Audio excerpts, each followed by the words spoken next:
Барлықтарыңызға сәлем, мен онлайн тапсырма бойынша иніш тігетін боламын. Дайын лекала көмегімен матаға алдыңғы бойды сызып қиып алдым. Үйрену мақсатында болған соң, шағын алдыңғы бойды және иніш орнын белгілеп қайшымен қиямын. Матаның артық бөлігін де қиып алдым.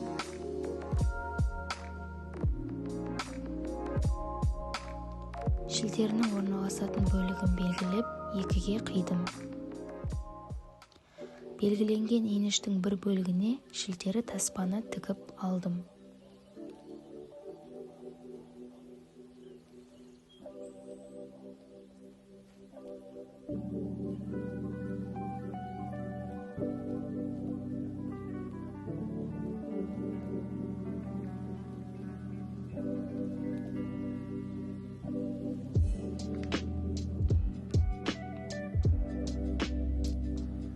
Әрлеп тігілген шілтері таспаның бойына екінші бөлшекті қосып тігіп шығамын.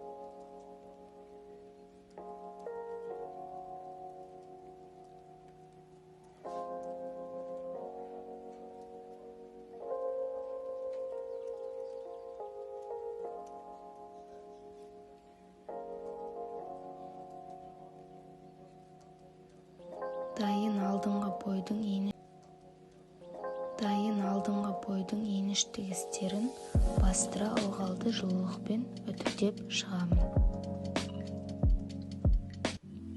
Үйрену мақсатында тігілген ұсақ бөлшекті иніш осымен өңдеп бітірдім.